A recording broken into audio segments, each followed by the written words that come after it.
आज Doubtnut app download करें। Doubtnut पर अपने सभी गणित, रसायन विज्ञान, भौतिक विज्ञान और जीव विज्ञान के डाउट्स का करो सफाया। बस प्रश्न की फोटो खींचो, एक ही प्रश्न को क्रॉप करो और तुरंत वीडियो सोल्यूशन पाओ। अभी डाउनलोड करें। हेलो दोस्तों, इस प्रश्न में दिए कि कोई नाभिक बीटा क्षय के उपरांत अपने समस्थानिक या समभारिक किसमें बदलता है। यदि हम यहाँ पे बीटा क्षय को देखें तो बीटा क्षय जो है वह दो प्रकार से होते हैं। एक जो बीटा क्षय होता है वह किसके रूप में होता है, यहाँ पे बीटा ऋण के रूप में, तथा दूसरा जो होता है वह किसके रूप में, बीटा धन के रूप में। तो बीटा ऋण अर्थात ये कहा इलेक्ट्रॉन के उत्सर्जन के बराबर होता है, तथा बीटा धन को हम पॉजिट्रॉन उत्सर्जन कहते हैं। तो यहाँ पे जो बीटा ऋण होता है वह इलेक्ट्रॉन के बराबर होता है, अर्थात जिसमें आवेश जो होता है वह इलेक्ट्रॉन के आवेश के बराबर होता है, तथा यहाँ पर जो पॉजिट्रॉन होता है उसमें जो आवेश होता है वह इलेक्ट्रॉन के आवेश के बराबर किंतु यह धनात्मक होता है। हम जानते हैं कि इलेक्ट्रॉन में जो आवेश होता है वह ऋणात्मक होता है, तथा इसे हम इस प्रकार से भी प्रदर्शित करते हैं। यहाँ पे इसे ई, यहाँ पे इलेक्ट्रॉन इसका यहाँ पर ऋण 1 तथा यहाँ पे 0 के रूप में, तथा यहाँ पे जो पॉजिट्रॉन है उसे हम यहाँ पे धन 1 तथा यहाँ पे 0 इस प्रकार से प्रदर्शित करते हैं। तो यहाँ पे यदि हम यहाँ पे बीटा ऋण क्षय को देखें तो बीटा ऋण क्षय अर्थात यहाँ पे इलेक्ट्रॉन का उत्सर्जन जब होता है, तो माना कि इसके लिए हम यहाँ पे एक उदाहरण देखते हैं।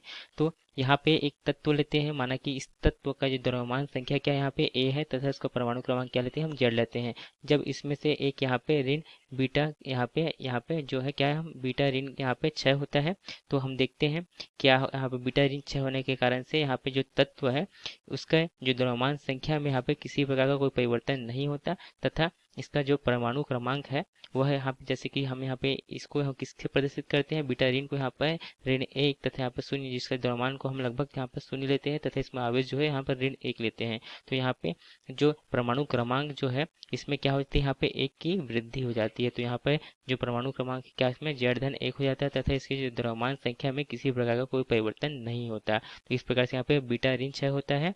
यदि हम इस यहाँ पे बीटा ऋण क्षय के लिए उदाहरण देखें तो यहाँ पे यदि हम यहाँ पे फास्फोरस लेते हैं, हम जानते हैं कि फास्फोरस का जो परमाणु क्रमांक क्या होता है, यहाँ पे 15 होता है, तथा इसका जो द्रव्यमान संख्या जो होता है वह क्या होता है, यहाँ पे 32 होता है। तो यहाँ से यदि यहाँ पे बीटा ऋण यहाँ पे क्षय होता है, तो बीटा ऋण क्षय होने के कारण से यहाँ पे जो फास्फोरस है वो किसमें परिवर्तित हो जाता है, यहाँ पे सल्फर में परिवर्तित हो जाता है। हम जानते हैं कि सल्फर का जो परमाणु क्रमांक क्या होता है 16, तथा इसका द्रव्यमान संख्या जो होता है उसमें किसी प्रकार का कोई परिवर्तन नहीं होता। तो इस प्रकार से यहाँ पे फास्फोरस जो है वह किसमें, सल्फर में परिवर्तित हो जाता है, अर्थात इसका जो परमाणु क्रमांक में एक वृद्धि होती है। मगर यदि हम यहाँ पे देखें द्रव्यमान संख्या में, तो द्रव्यमान संख्या में किसी प्रकार का कोई परिवर्तन नहीं होता।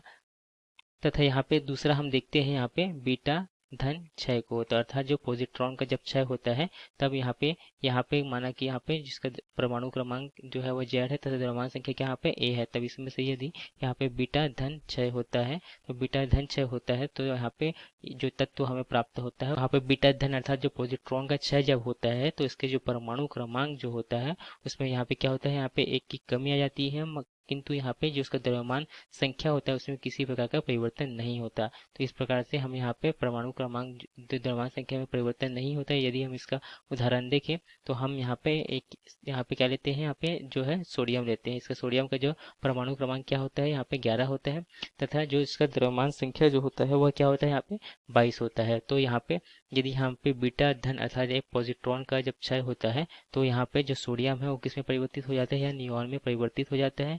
यहाँ पे इसका जो परमाणु क्रमांक में 1 की कमी अर्थात यहाँ पे जो 11 का क्या हो जाएगा, यहाँ पे 10 हो जाता है, तथा यहाँ पे जो इसका द्रव्यमान संख्या है उसमें किसी प्रकार का कोई परिवर्तन नहीं होता। चूंकि हम जानते हैं कि जो संभारिक होते हैं उसमें जो परमाणु क्रमांक क्या होते हैं भिन्न भिन्न होते हैं, तथा जो द्रव्यमान संख्या क्या होते हैं उसमें समान होते हैं, तथा जो समस्थानिक होते हैं उनमें जो परमाणु क्रमांक जो होता है वह क्या होता है, समान होता है, द्रव्यमान संख्या जो भिन्न भिन्न होता है। तो जैसे कि हमने यहाँ पे देखा, तो यहाँ पे जो बीटा ऋण क्षय है तथा बीटा धन क्षय अर्थात जब इलेक्ट्रॉन का उत्सर्जन होता है और जब पॉजिट्रॉन का क्षय जब होता है तो उसके जो द्रव्यमान संख्या जो होता है, यहाँ पे द्रव्यमान संख्या में किसी प्रकार का कोई परिवर्तन नहीं होता, अर्थात जो द्रव्यमान संख्या पहले रहता है वह द्रव्यमान संख्या बाद में भी रहता है। तो इस प्रकार से हम कह सकते हैं कि जब यहाँ पे बीटा यहाँ पे क्षय होता है तो जो बीटा क्षय होने के पश्चात जो हमें प्राप्त होता है वह क्या होता है, समभारिक प्राप्त होते हैं। जो समभारिक नाभिक हमें प्राप्त होता था जिसके द्रव्यमान संख्या में परिवर्तन नहीं होता, उसके द्रव्यमान संख्या जो है सेम होते हैं। इस कैसे उसे हम क्या कहते हैं, समभारिक कहते हैं। धन्यवाद।